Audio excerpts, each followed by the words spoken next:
Buenos días, fríos días. Sí. Hoy es la conferencia con la que vamos a celebrar el ciclo del semestre. Entonces es un gran tema. Ahorita voy a presentarles a nuestro invitado. Pero antes un comercial, como debe de ser. ¿Sí? Tenemos un ciclo de 3 conferencias con la doctora Susan Sher, que es de la Escuela de Política y Estrategia Mundial de la Universidad de California en San Diego. Ha sido funcionaria en el gobierno de los Estados Unidos y el tema son las relaciones China-Estados Unidos en el siglo XXI. Les garantizo que va a ser muy interesante. Los programas están allá afuera, entonces tomen uno para que estén al tanto y nos acompañen. Es gratuita, el evento es gratuito, por supuesto, como todo lo que hacen en Centimex, financiado por la UNAM. Así que aprovechen y asistan. Bien, entonces... Sí, bueno, ya lo van a leer, es en inglés. It is in English. Bueno, ya se lo hiciste. No, gracias. Bien, entonces, ya entrando en materia, hoy vamos a hablar de un tema apasionante que es, desde el ángulo en que lo va a abordar nuestro invitado, la relación en un momento determinado de su historia entre Corea y la República Popular China. Entonces, les voy a presentar al maestro Alfredo Romero.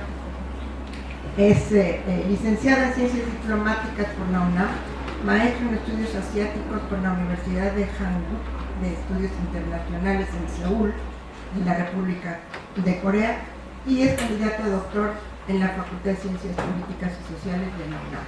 Es profesor de Relaciones Internacionales y Estudios Asiáticos, adscrito al Centro de Relaciones Internacionales de la misma facultad, y profesor de Historia de Corea en el programa de maestría en Estudios Asiáticos del Colegio de México. Miembro además del Consejo Asesor Ampliado del Seminario Universitario de Estudios Asiáticos.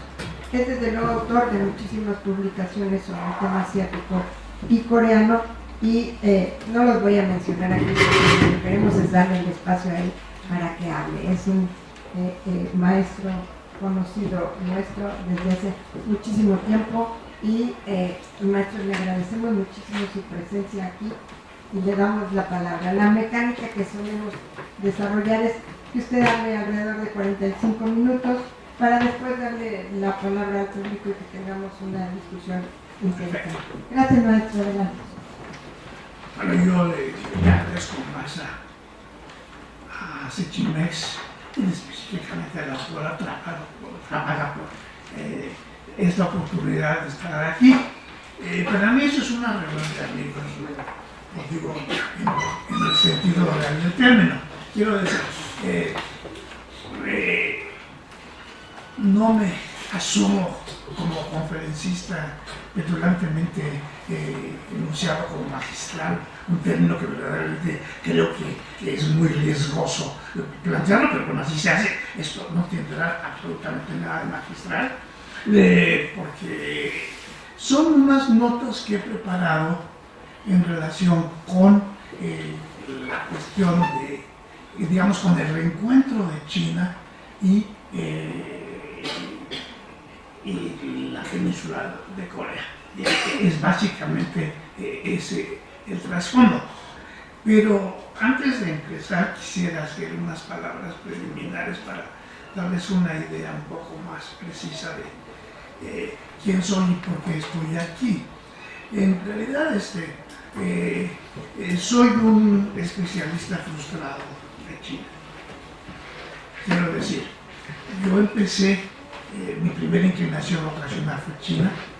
Empecé estudiando chino y haciendo otra serie de materias como alumno especial del programa del Colegio de México, el primer programa del Centro de Entonces Orientales, hoy llamado de Asia y África.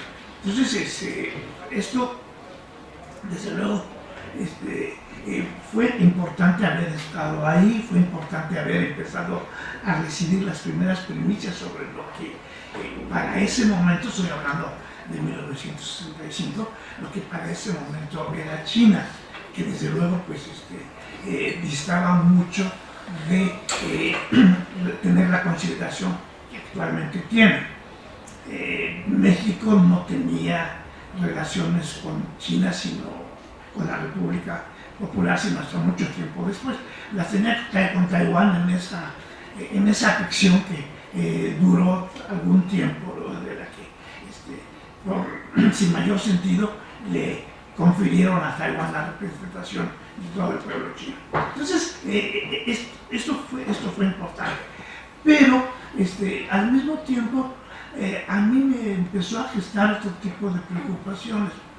Yo sufría mucho escuchando conferencias en inglés, en francés y estudiando chino. Realmente me parecía que era demasiado esfuerzo, o quizá no estaba totalmente compenetrado de lo que eso significaba. Pero de cualquier manera, me empecé a acariciar la idea de que tal vez si me tenía yo que quebrar la cabeza estudiando chino, pues valdría la pena intentar ir a China. Claro, era una cosa que no se podía realizar en 1965 y mucho menos más adelante. Entonces,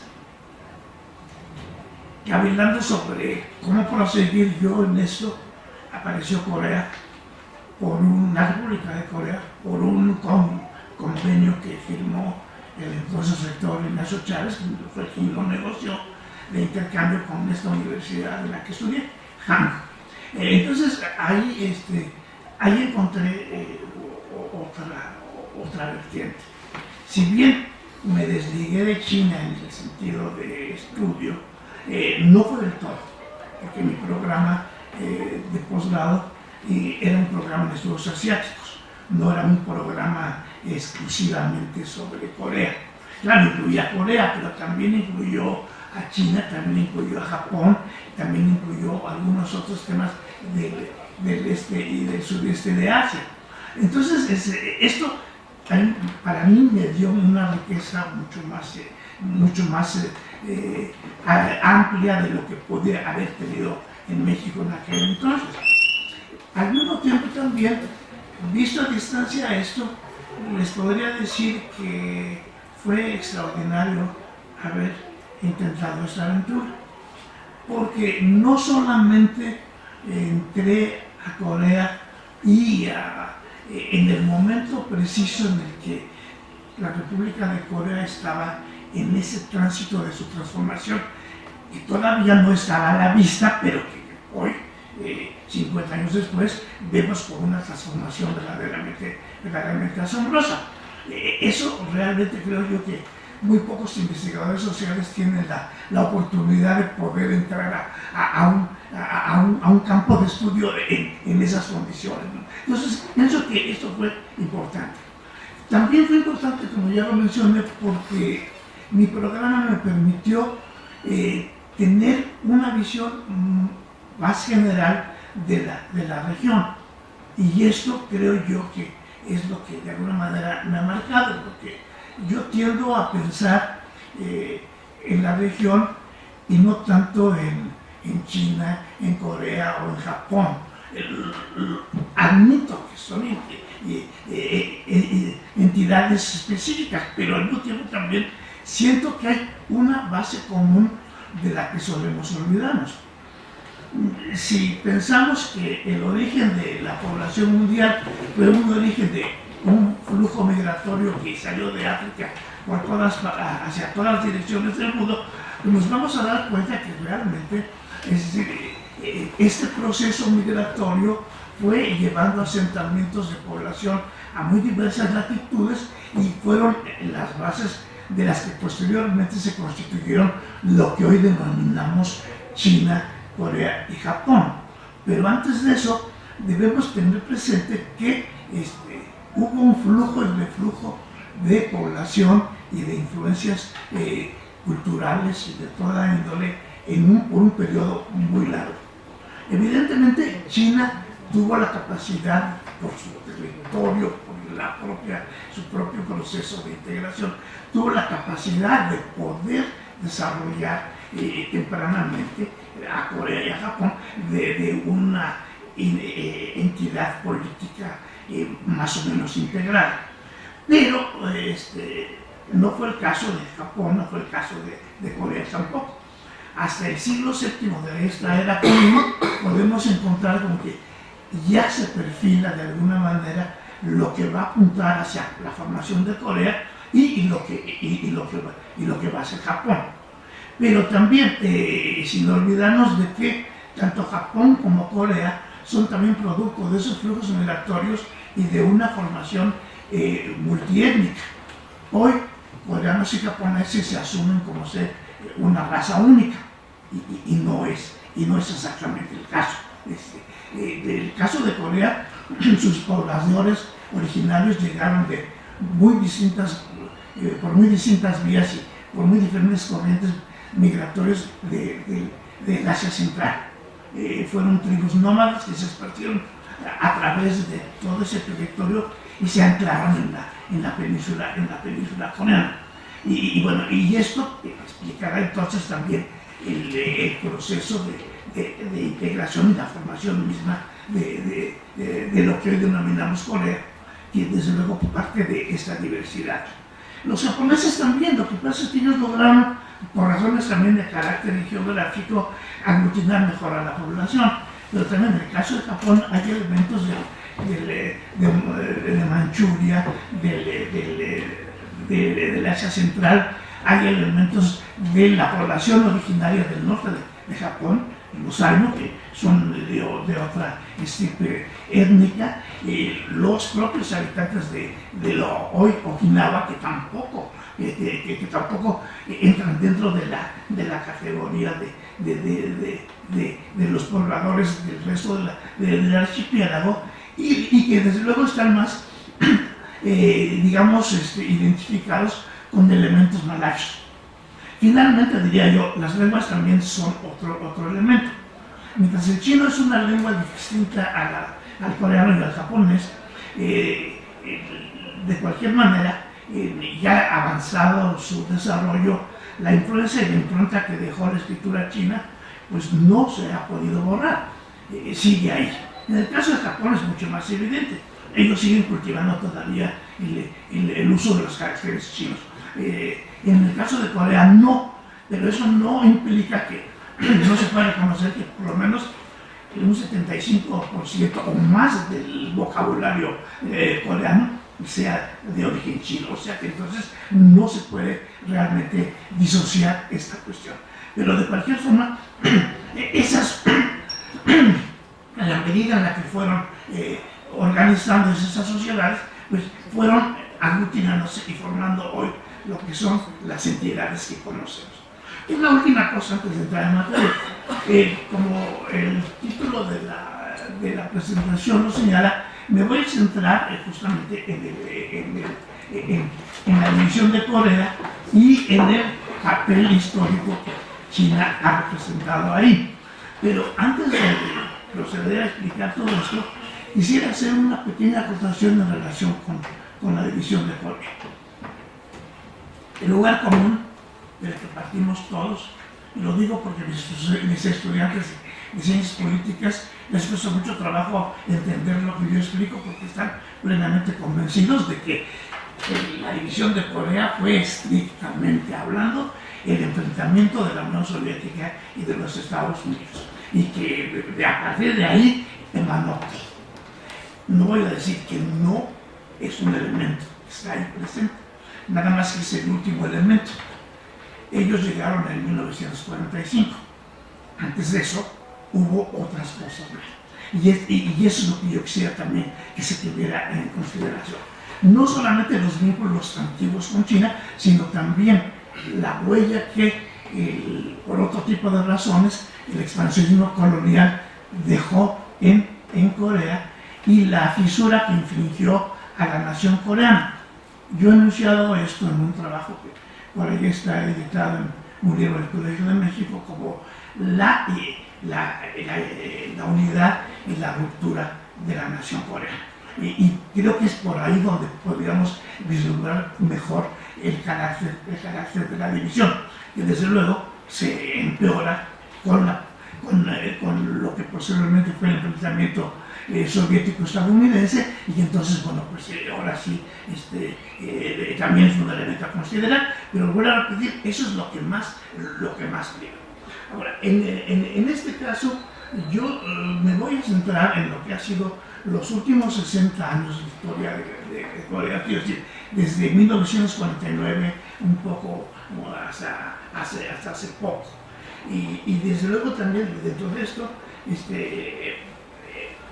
ya expliqué un poco lo que fue la etapa temprana de los vínculos históricos de China con la península de Corea.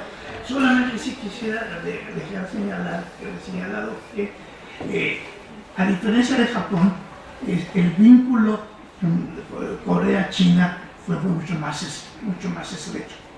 Si bien, por efecto del llamado sistema tributario, que fue ese sistema por el que China rigió sus relaciones con sus vecinos por muy prolongado lapso de tiempo, de hecho terminó hacia el siglo XIX esto.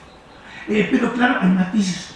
Vuelvo a repetir, no es lo mismo la pertenencia de Japón a la pertenencia de Corea, ni mucho menos la de Vietnam, que también forma parte y de algunos otros, más la selva del Ryukyu, Okinawa, que también formó parte de ese sistema. Pero de cualquier manera, solamente asentar que no es un problema de dominación colonial, como suele interpretarse. Hubo una época en la que se definió a Corea como una colonia de China. Y eso nunca fue claro. Desde luego no hubo ese vínculo. Sí, en la primera etapa de esto sí podemos hablar de colonizaciones chinas en la península coreana, sobre todo en el territorio norte.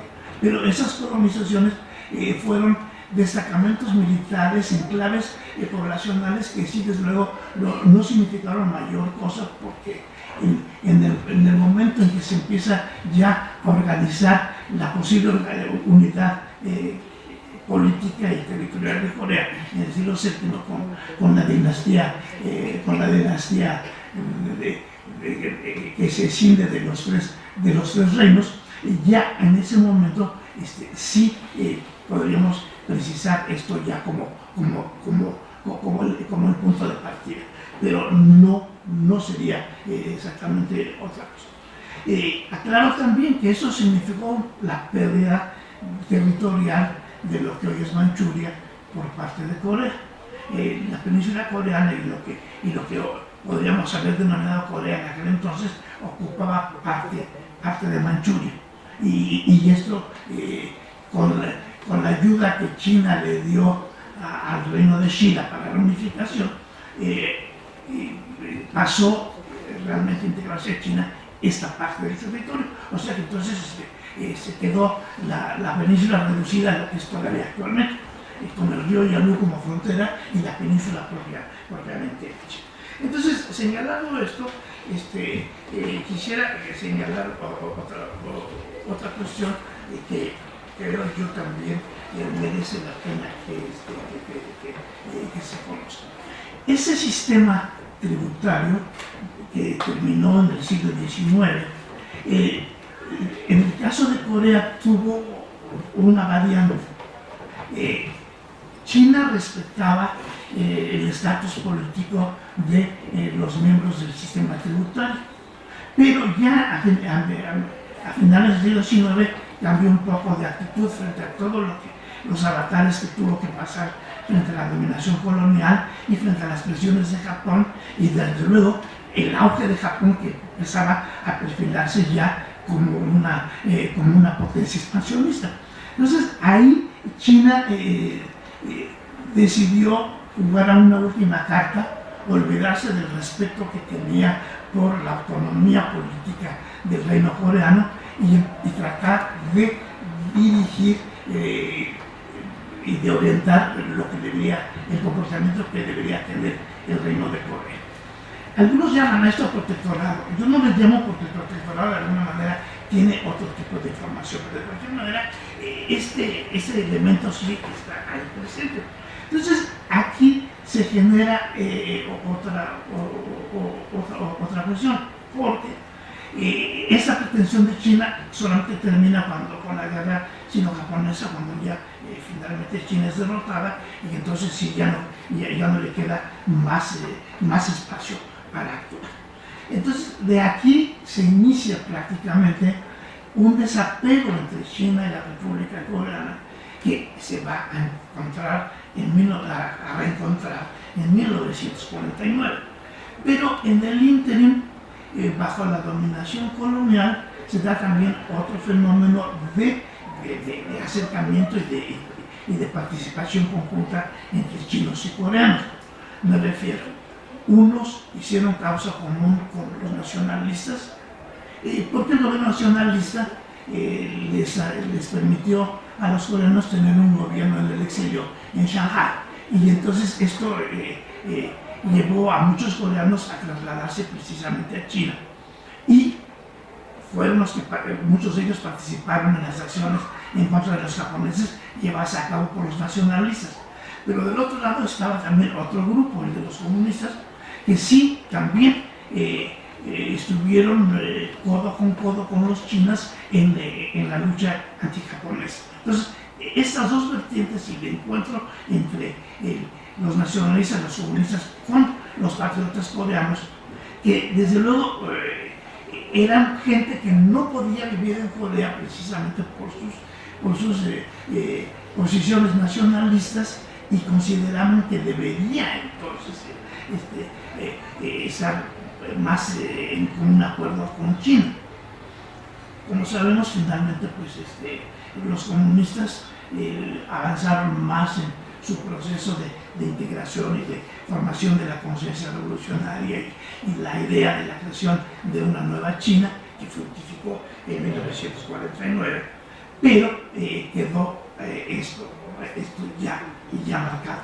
Y por supuesto, todo esto que estoy refiriendo así someramente, pues se centra precisamente en el hecho de que de 1898 a 1949 los contactos más directos entre China y Corea no se dieron, pero sí lograron finalmente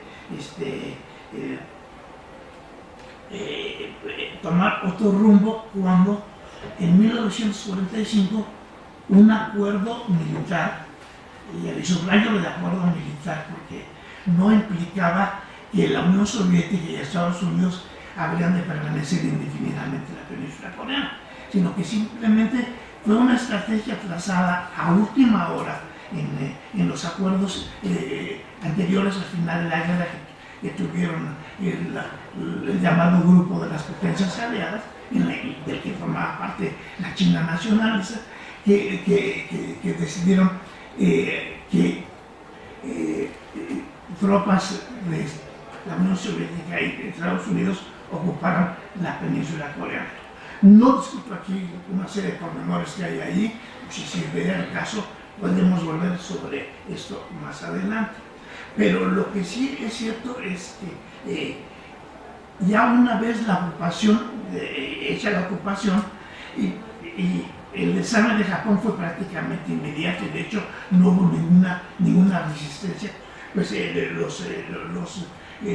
los coreanos vieron frustrada la idea de crear una Corea libre e independiente, que desde luego también habría que decirlo de paso, no fue resultado de una lucha organizada de los nacionalistas coreanos. El movimiento nacionalista se escindió por muy diversas rutas y nunca se integró. Luego, cuando se llega a 1945, las políticas de ocupación chocan con las pretensiones de reivindicación nacional que hacen muchos de los grupos de este movimiento nacionalista disperso. Aquí también habría que matizar que hay un comportamiento diferente.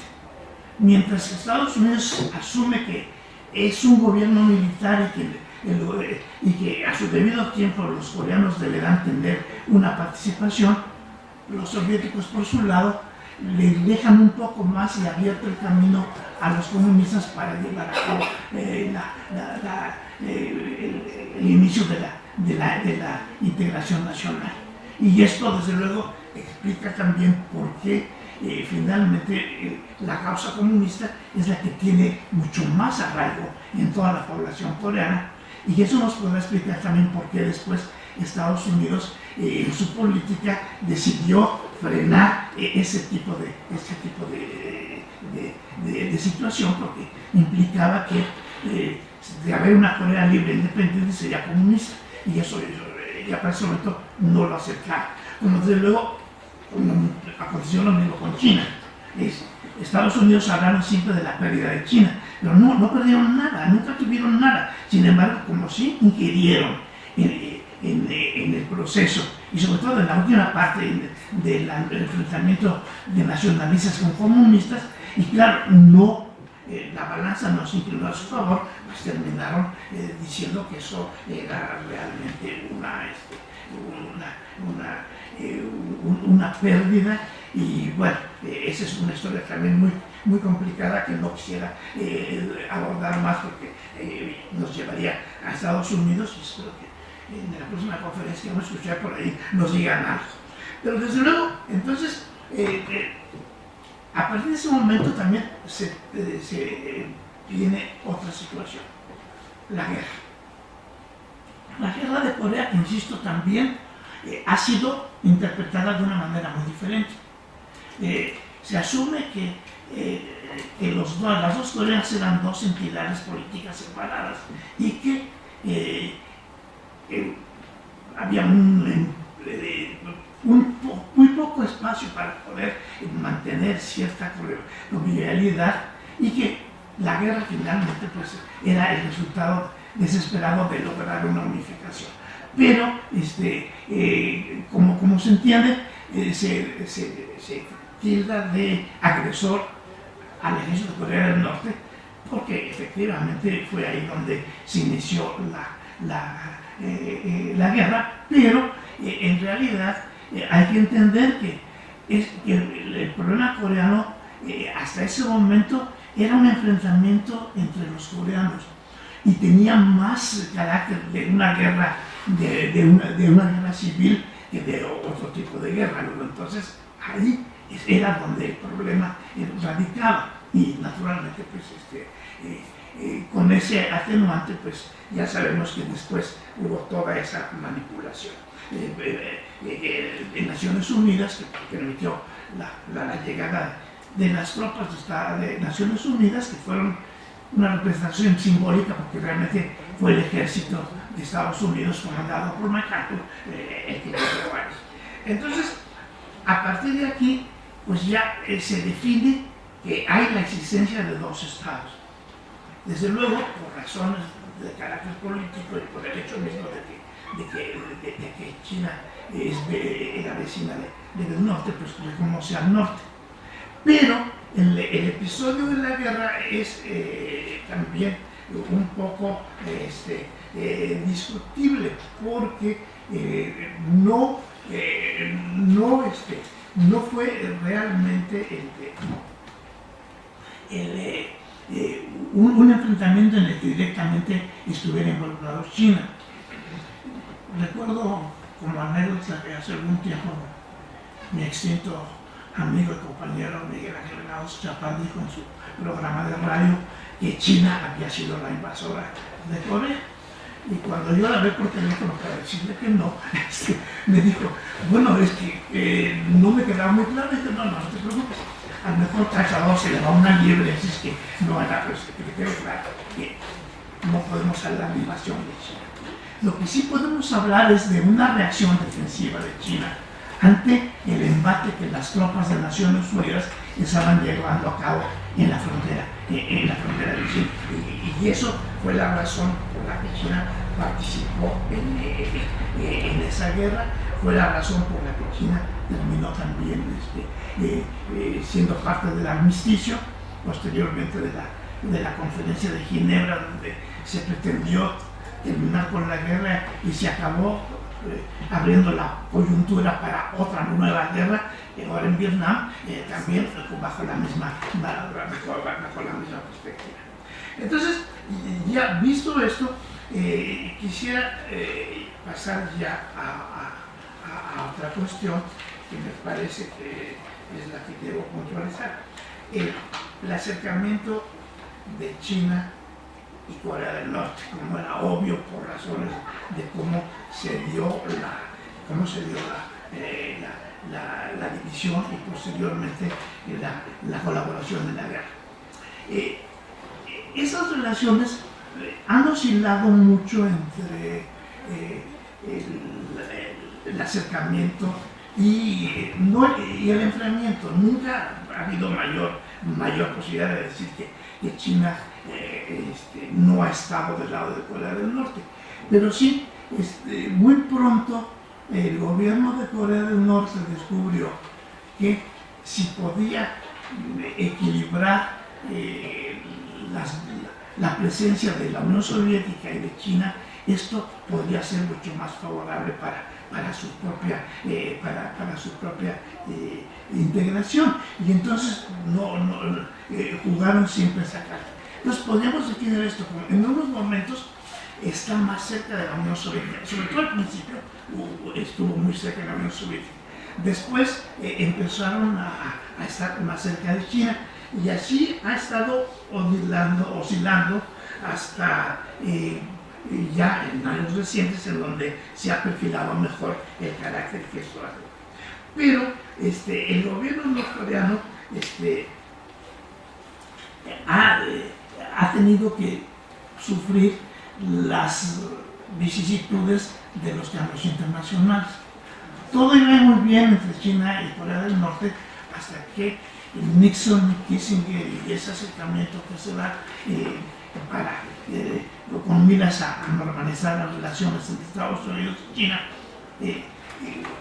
abre otra coyuntura, de la que desde luego Corea del Norte pues se siente menospreciada, pero al mismo tiempo también aspira a que esto también vaya a jugar en su favor.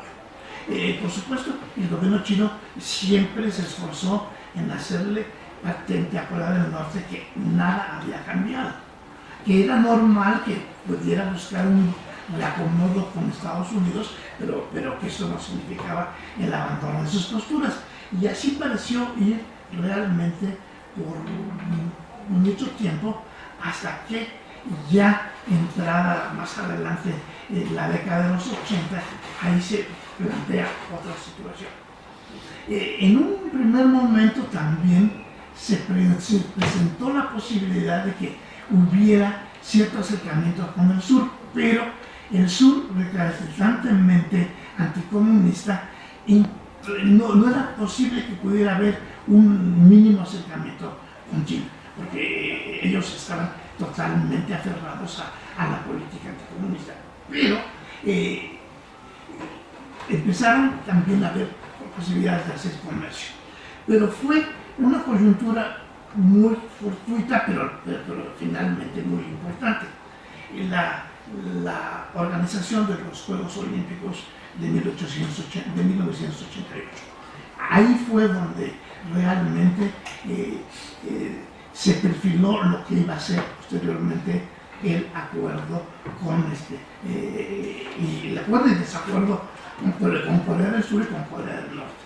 Porque esa política, la Nordpolitik, el gobierno de Corea del Sur puso en práctica, lo que realmente significaba era buscar el aislamiento y el desprendimiento de las alianzas que la Unión Soviética y el bloque socialista tenían con Corea del Norte. Ellos lo interpretaban de otra manera, por supuesto, decían que no, que eso se hacía con miras a que se pudiera tener una mayor posibilidad de buscar la interacción y la cordialidad entre los coreanos, y que precisamente acercándose al bloque socialista esto aseguraba esa posibilidad. como posteriormente aconteció, esto no fue así. En realidad sí significó una ruptura, pero la Olimpiada fue, vuelvo a repetir, el catalizador que apoyó y favoreció este tipo de desarrollo. Corea del Sur, como organizadora de la Olimpiada, tenía mucha preocupación de que pudiera volver a acontecer lo que había acontecido en las dos Olimpiadas anteriores, en la de Los Ángeles, la de Moscú, en la que se cindieron y fueron dos celebraciones olímpicas fragmentadas. Ellos no querían ver eso, y en aras de esta supuesta convivialidad entre el espíritu olímpico y lo que ellos tenían en mente, fue que lograron efectivamente que los países del bloque socialista participaran en la Olimpiada, que la Unión Soviética participara, en fin, que se hiciera mucho más amplio la participación, lo cual sí aconteció. Las excepciones ya saben cuáles fueron, ¿no? Cuba, en fin, pero en realidad eso sí fortaleció. Pero claro, 88 era ya el preámbulo para lo que pasaría años después, muy inmediatamente después, en la Unión Soviética, que fue precisamente lo que determinó pues la desaparición de la URSS, lo que determinó también el abandono de la unidad socialista del bloque, etc. Y entonces sí ya se pudo realmente, el gobierno de Corea del Sur tuvo mayor capacidad de acción para atraer así a la Unión Soviética.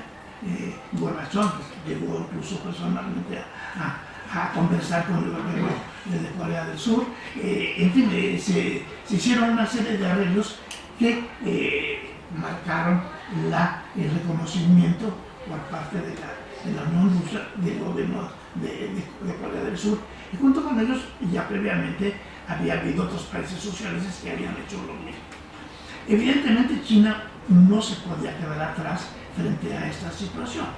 Entonces, ¿qué hizo? Bueno, pues las relaciones comerciales que habían iniciado se incrementaron un poco más, y esto fue paulatinamente conduciendo el cauce para que en 1992 por fin se hiciera el reconocimiento del gobierno de Corea del Sur y se establecieran relaciones. Esto, desde luego, pues vino a contribuir más al deterioro que ya de por sí había en Corea del Norte.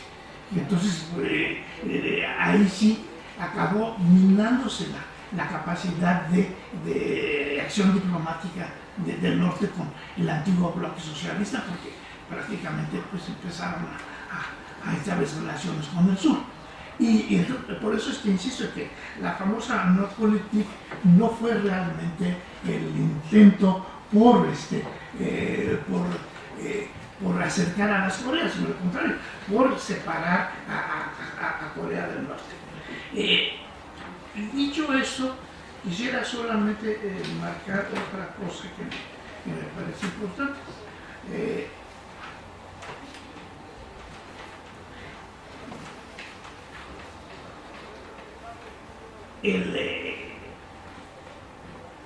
Corea del Norte quedó realmente contrariada por esa situación, pero trató todavía de mantenerse más o menos acorde con China, y lo cual ha acontecido desde entonces. En realidad, vuelvo a repetir, no ha habido nunca una ruptura entre el gobierno de Corea del Norte y China, ¿no? Sí, ha habido fricciones y ha habido problemas a veces aparentemente muy graves, pero no han llegado a más. Lo que quisiera mencionar ahora es cómo se da el acomodo de las relaciones con Corea del Sur, porque yo lo enuncio como una etapa de júbilo y después una etapa de desencanto, que desde luego ya en la época actual ya tampoco funciona este juicio, pero sí pienso yo que es el punto de partida para entender qué fue lo que aconteció ahí. Como ya mencioné, la no política que pretendía romper las barreras que había entre el bloque socialista, China y la URSS, no favoreció el diálogo intercoreano, pero sí dio pie para que se incrementaran con mayor fuerza los vínculos con China. La reacción es muy interesante porque en un primer momento la presencia de China se vio como el elemento más favorable para Corea del Sur, y no solamente el gobierno, sino la población misma también lo vio así.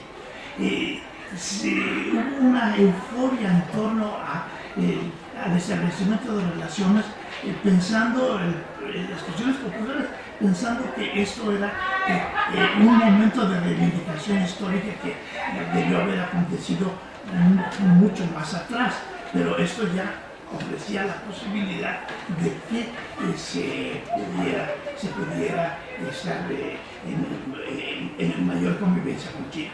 Y por supuesto China lo veía también en un sentido muy favorable. Se dio un fenómeno muy curioso. En Corea del Sur, el aprendizaje de la lengua inglesa, los vínculos con Estados Unidos habían sido realmente la tónica dominante. Todo coreano que se preciara de avance intelectual tenía que ofrecer su influencia en el dominio del inglés. Pero súbitamente empezaron a inscribirse en los cursos de chino.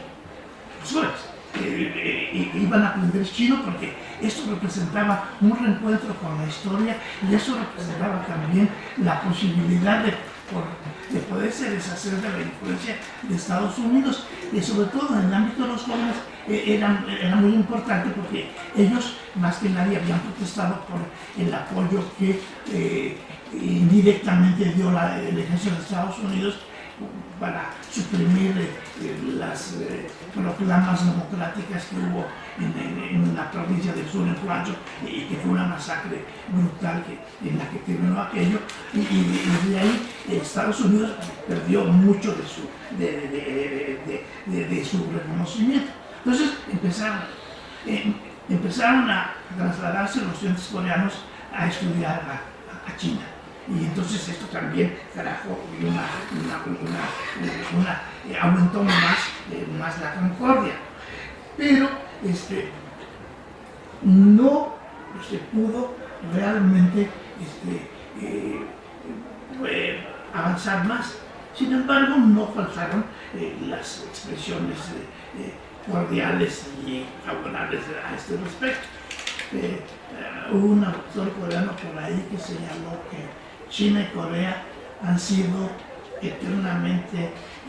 estado eternamente unidos por ríos y montañas, y tienen una relación tan estrecha como la que tienen los dientes con los labios.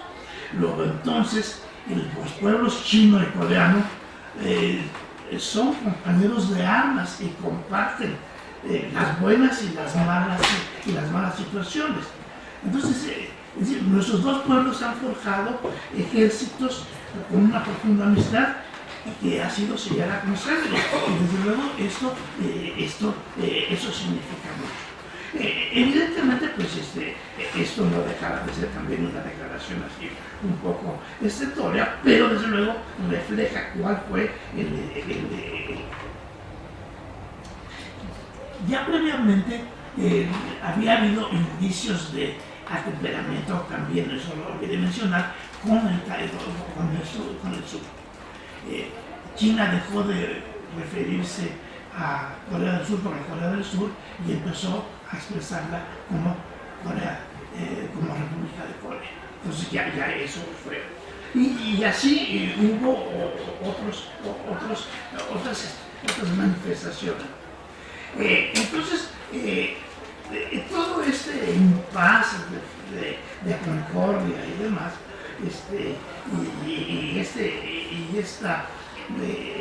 esta complacencia por encontrar los vínculos históricos perdidos, tuvo un choque inesperado. Un equipo de investigación histórica chino, a que desde luego también el portavoz de esta investigación no fueron los académicos, sino fue el propio Ministerio de Relaciones Exteriores, asentaba que Goguryeo, el tercer reino vecino a China, del que yo hablé, que en el pasado formó parte del territorio chino ampliado hacia Manchuria,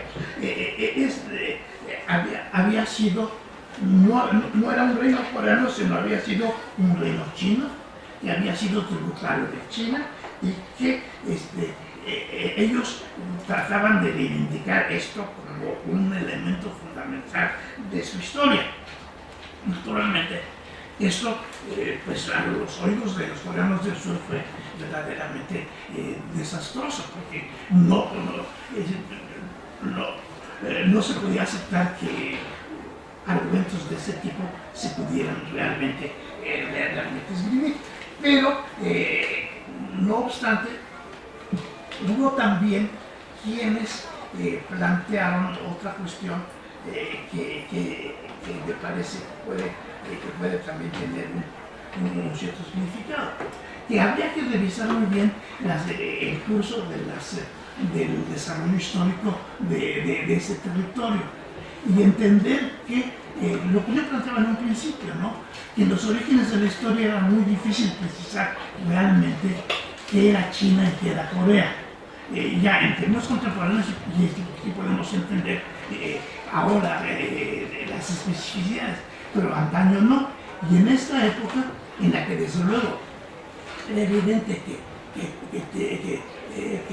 que Manchuria había sido parte del territorio histórico donde se asentaron las comunidades coreanas, esto podía tener un mayor efecto. Pero no fue, desde luego, el caso, y ahí continuó realmente la disputa, que ahora ya desapareció. Se formaron cuerpos académicos para estudiar conjuntamente la situación, y parece ser que no ha habido mayores consideraciones, pero bueno, creo que esto queda ya solucionado. La última cuestión a la que quisiera hacer referencia, y espero no ir muy atropelladamente, se refiere a la participación y la conducción de China en las negociaciones por la solución del problema coreano. Aquí sí quisiera yo marcar una cuestión que también suele pasarse por alto.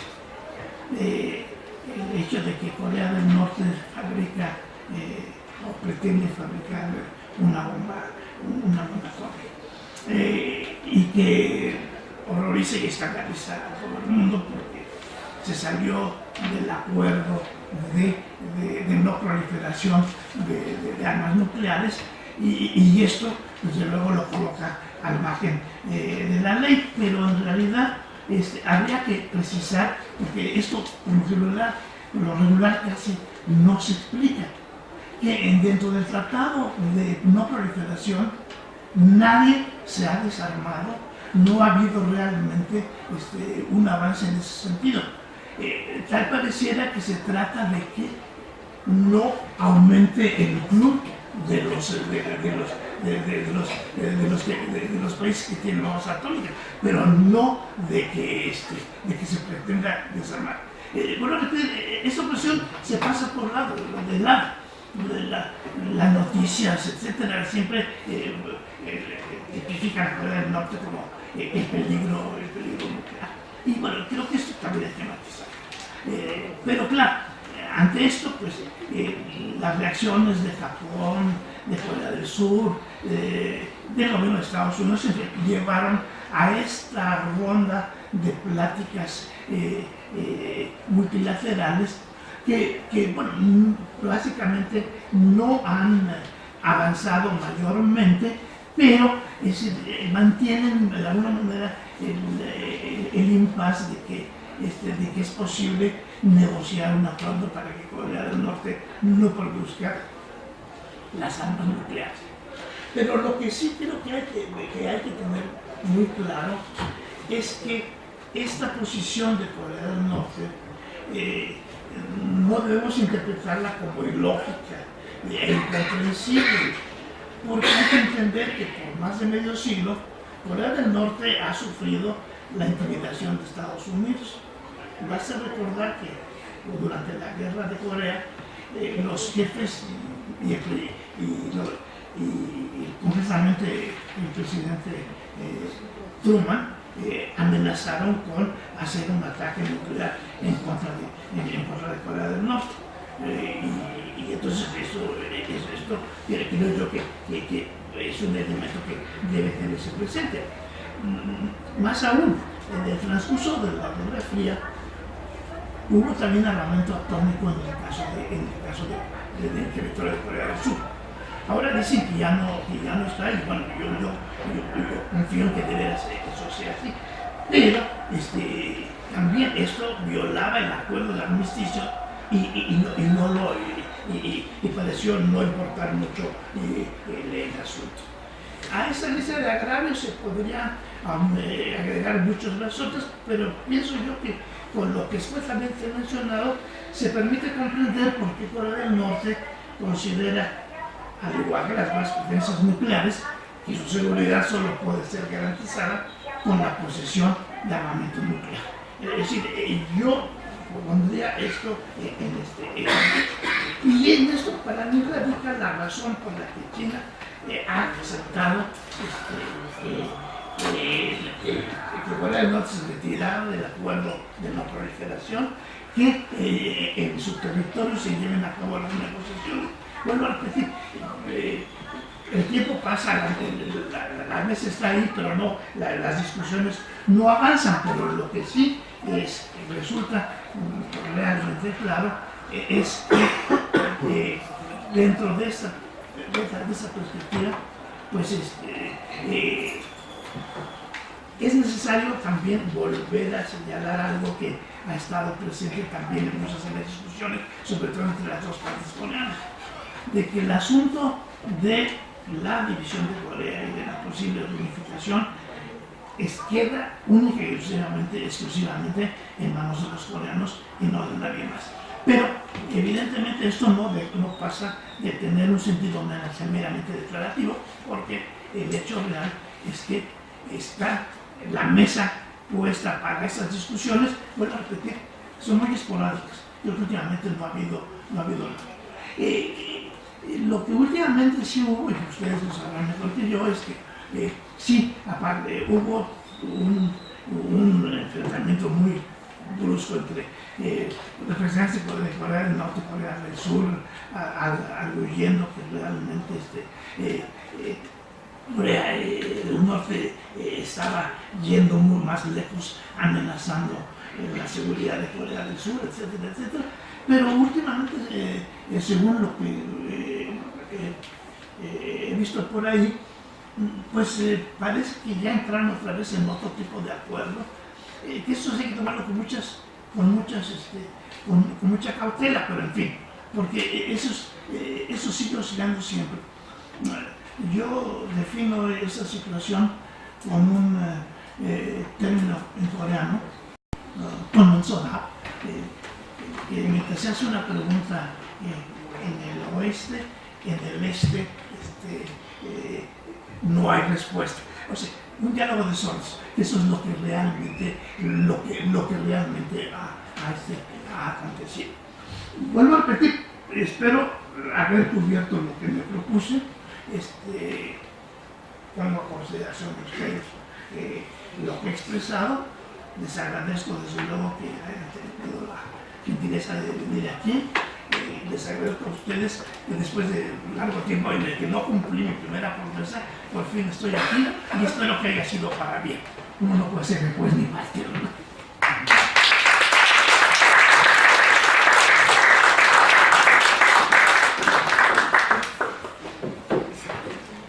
Muchas gracias, maestro. Ya saben la mecánica. Vamos a, si le parece, lo que solemos hacer es una ronda de preguntas. Usted después da respuesta a la primera ronda y si se necesita otra, con mucho gusto.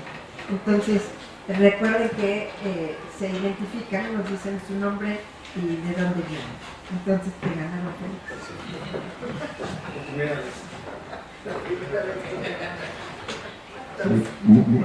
Buenas tardes.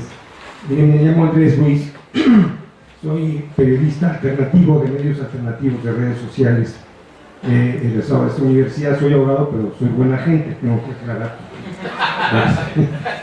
Pero mire, mi inquietud y por lo interesante de su exposición, algunas reflexiones que quisiera compartir muy brevemente. Mire, yo me acuerdo, en mis tiempos mozos estuve en las dos Alemanias cuando todavía existía la democrática en la Alemania Oriental y también en la Alemania Occidental. Después tomé un curso ya en la Alemania Nueva, pero me acuerdo que influía mucho la visión que tenían bajo, digamos, que se como el agua, como la humedad, se pasaba de la Alemania Occidental a la Oriental. Los jóvenes añoraban algunas cosas de Alemania Occidental y claro, estaba la propaganda muy fuerte, etcétera, pero parece que eso fue influenciando también a los jóvenes. No sé si en el caso de las dos Coreas suceda eso. Mire, estuve en el Foro de Sao Paulo, en un Foro de Sao Paulo, y ahí decía, cuando trataron el tema nuclear, poder nuclear para los poderosos,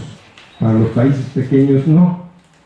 Pareciera que el hecho de que tenga esta capacidad Corea del Norte ha evitado que la arrasen como han arrasado con otros países. No sé si eso sea determinante para que incluso se le respete, porque Estados Unidos parece que no se quiere sentar directamente en la mesa con ellos porque les habla de tú a tú y como que no les parece, ¿no? Pero mire, cuando Gorbachev estaba gobernando y hicieron el pacto para no vender armas, decían algunos medios soviéticos todavía que donde ellos habían dejado de vender armas, los norteamericanos empezaron a vender. El acuerdo fue ya no vender, pero ellos se retiraron y ese mercado lo ganaron los otros. La acción del armamentismo en relación a Corea, no sé si se pueda tratar un poquito de eso. Y finalmente, no sé si ahora con Trump, no sé si con este hombre que es como la chimotrufia, lo mismo dice una cosa que otra, pero dicen por ahí que alabó a un dirigente coreano. No sé si se vislumbre un cambio en la relación de Estados Unidos con este hombre. Muchas gracias.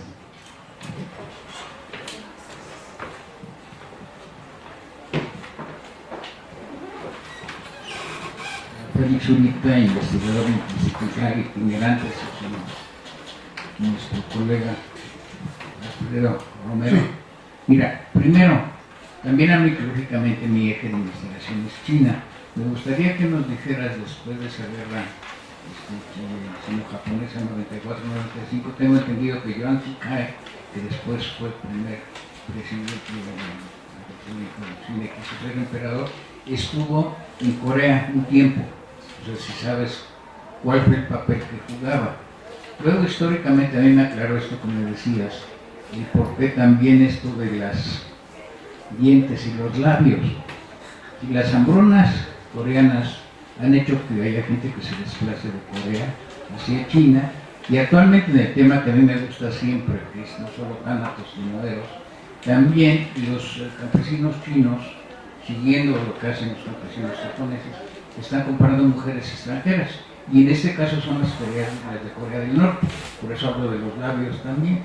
Y hay otra cuestión que encontré una nota que después de los Juegos Olímpicos, como nos aclarabas, en el 92, Kim Il-sung, que es el de la dinastía, el segundo, tenía como primer ministro a Kim Dae-jung, que empezaron a hacer este acercamiento.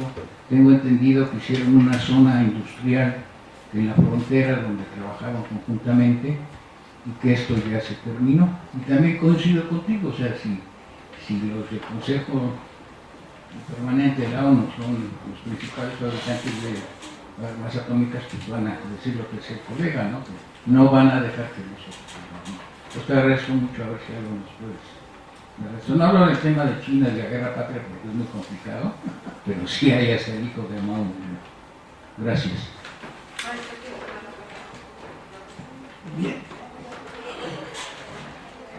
Me parece interesante que han planteado, desde luego que me marcan una laguna de emociones que yo no, eso da más gusto. Lo que quisiera dejar presente en un principio es que las divisiones de Corea y la división alemana son radicalmente opuestas. Obedecieron a razones muy diferentes. Y esto explica el por qué esta permeabilidad que se ha hablado aquí, que hubo entre el este y el oeste de Alemania, cosa que no se da desde luego en el norte.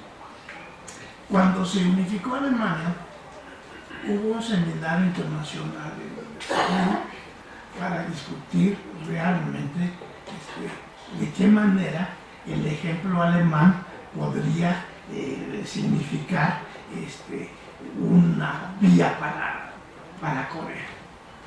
Y ahí salió en claro que no era factible. Sobre todo un trabajo que me acuerdo que me gustó mucho de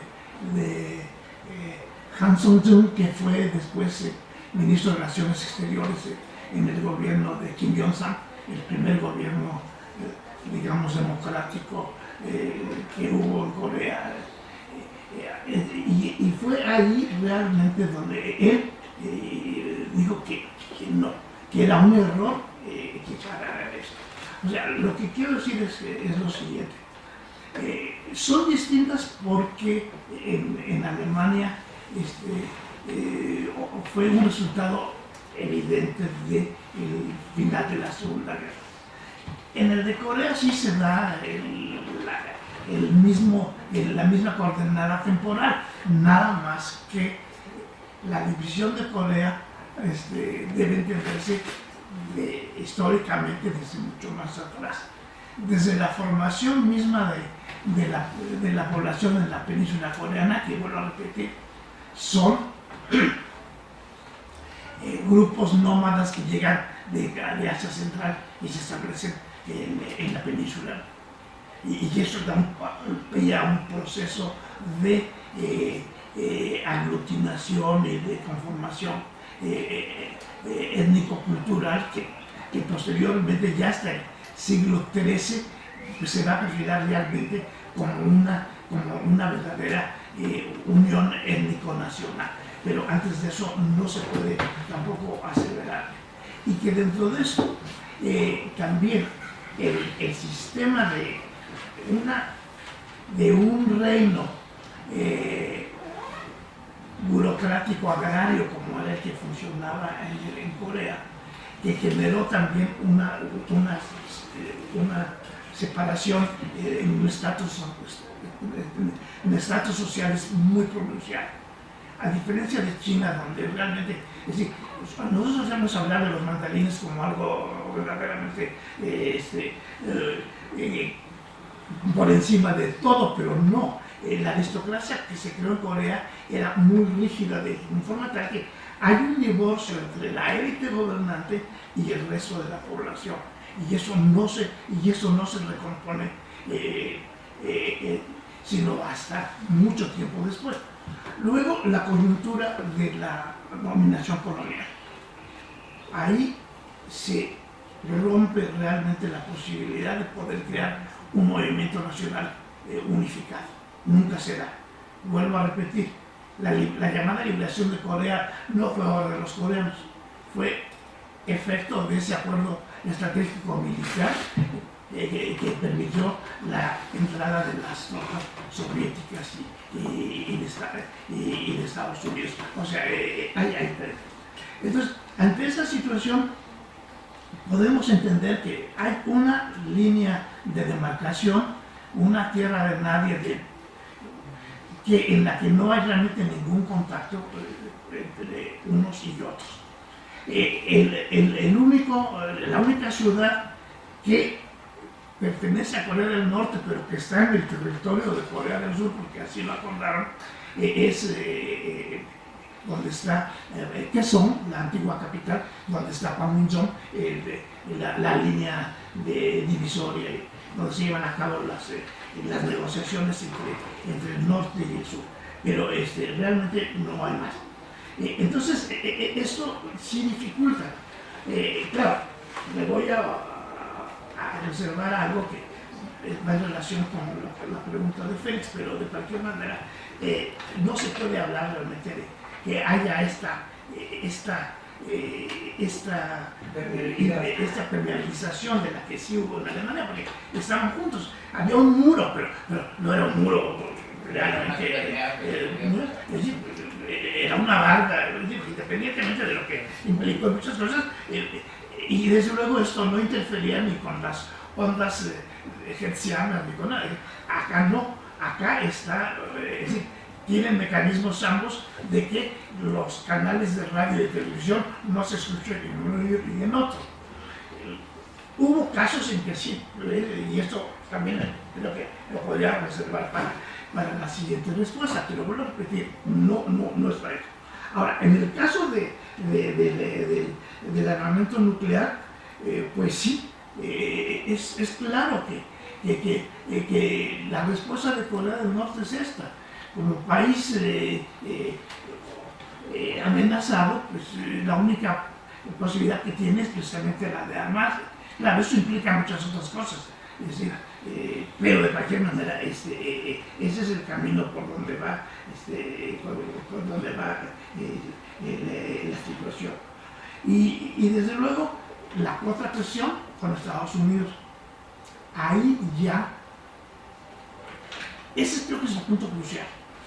Pero yo empezaría diciendo una cosa: si llevaron 50 años a los Estados Unidos para establecer un canal de comunicación con Cuba, que estaba ahí, pues yo no sé cuánto tiempo habrá que esperar para que se establezca con Corea del Norte, ¿no?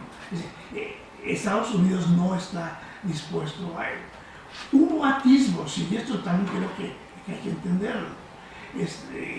En la época Clinton, Madeleine Albright estuvo en Corea del Norte, y ahí se hicieron conversaciones y de alguna manera se dejó entrever que el camino estaba abierto para que se pudieran establecer contactos entre ambos. Pero no pasó de ahí, porque pues después han venido otros, ¿verdad? Y esto pues me lleva también a lo que planteaba Félix. Mira, respecto a Nochique, no sé si te acuerdas que una vez que el reino coreano acabó siendo independiente después de la guerra sino-japonesa. Digo independiente porque hay también un error de traducción. Esto algún día quiero conversarlo con Mariana, pero no me queda muy claro. Pero en el acuerdo se estipuló que, de acuerdo con el sistema tributario, que China no interfería en los asuntos de Corea y que Corea era un país. En japonés lo interpretaron independiente, en la parte china era autónomo. Y creo que hay una diferencia entre autónomo e independiente. Pero pues esos deslices lingüísticos son verdaderamente garrafales en este tipo de situaciones, ¿no? Entonces, a partir de ahí, Yuan Shique funge como comisionado del gobierno Qing ante la corte coreana. Y que una figura que no existía en el sistema tributario, pero que desde luego él además era un personaje ambicioso que buscaba otro tipo de beneficios y estuvo operando en ese sentido en Corea durante esa última etapa. Así es que entonces pues él finalmente pues, estuvo detrás de muchos de los incidentes militares que hubo ahí, pero desde luego también con el propósito de contener a Japón, que también por su lado ya estaba ahí, y concluyo diciendo eso, que la decisión de que el reino coreano estableciera relaciones diplomáticas con el resto del mundo fue un consejo del gobierno chino. O sea que entonces por ahí va el asunto. Ahora, la migración china, sí. Yo me quedé sorprendido porque yo nada más partía de los migrantes, de lo que mencioné aquí, de aquellos que salieron de Corea después de la ocupación de Japón, se fueron a Siberia y se fueron a China, etc. Pero no, históricamente sí ha habido este flujo de población, sobre todo en las épocas en las que había crisis en la agricultura.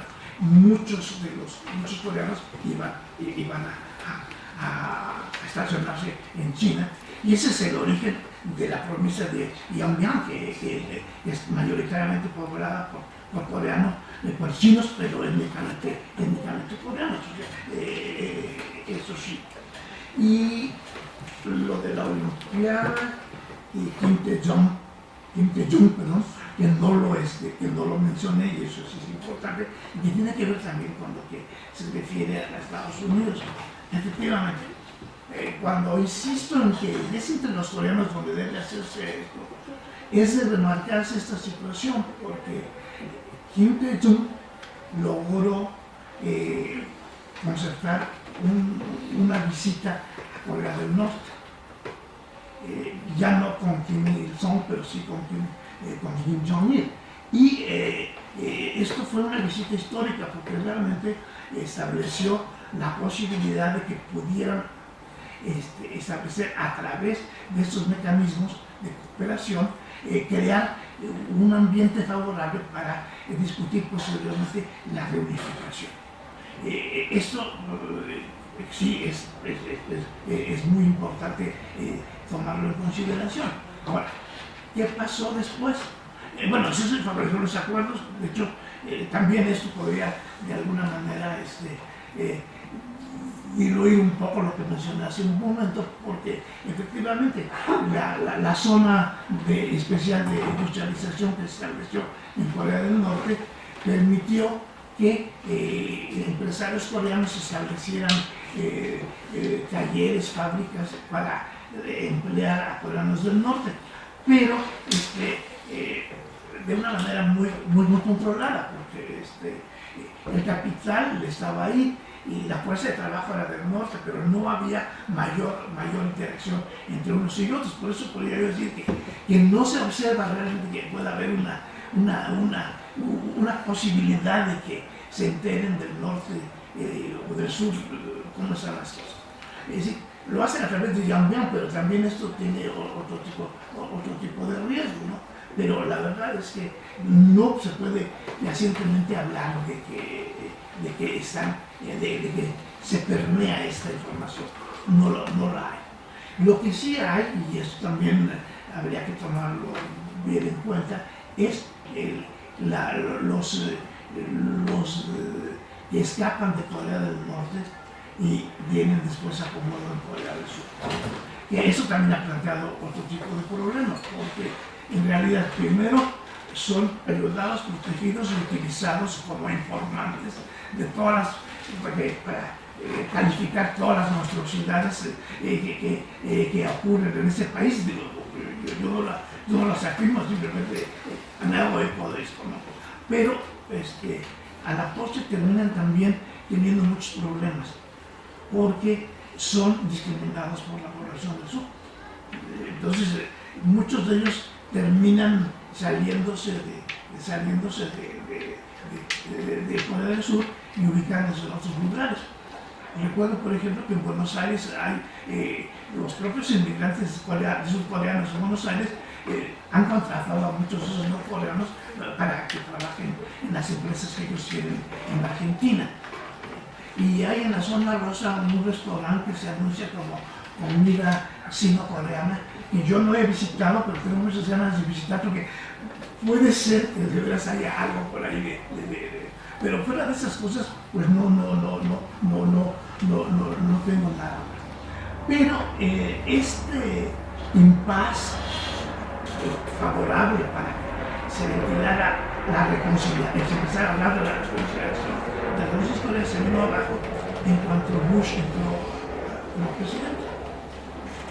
Llegó Kim Jong-un ante Bush y yo que le dijo, no me venga con esa historia, yo no creo en eso. Y bueno, pues si bien ahí no terminó, pues ahí se paralizó realmente el curso que esto pudo haber tenido, ¿no? Entonces, bueno, entendemos, no hablamos de Trump, porque pues, es muy reciente, no sé qué, pero bueno, pues se hace pensar que si con Bush, que ya era algo monstruoso, pasa eso, pues con este hombre, y no sabemos realmente qué tan monstruoso es, pues pueden acontecer peores cosas, ¿no? Una pregunta. Como en esta parte de las relaciones este-oeste y el tema de siendo Corea del Norte pues sumamente militarista, ¿quiénes son los países que proveen de armamento a Corea del Norte? ¿Ellos mismos lo fabrican o con quién tienen fundamentalmente relaciones, además de Alemania? Bueno, al principio ellos mismos lo fabrican. No hay así. Es decir, habrá mecanismos para obtener insumos, pero no se puede hablar de que haya un apoyo de parte de alguien en la fabricación. China misma no creo que haya intervenido en ese tipo de acción, ¿no? Así es que no tendría yo una respuesta. Okay, gracias. Bien, gracias maestro. Creo que una mañana muy interesante, es un tema que pocas veces tenemos la oportunidad de oír, así que maestro, le damos las gracias de veras y queda invitado para subsecuentes sesiones. Bueno, voy a tratar de venir con unas relaciones a sus necesito estudiar China, y ustedes son realmente así. ¿Cuántos años tienen ya? 10. Esto habla ya de una trayectoria consolidada, ¿no? Es decir, los horarios de clases son fatales. No pueden no fallar, pero en fin, pero trataré de venir así. Bueno, eso de Estados Unidos seguramente tengo, así es que por aquí estaré. Les agradezco mucho eso de las vuelvo a repetir, uno no puede ser muy práctico, pero me dio mucho gusto haber estado aquí y créanme lo que voy a regresar. Claro que sí, muchas gracias.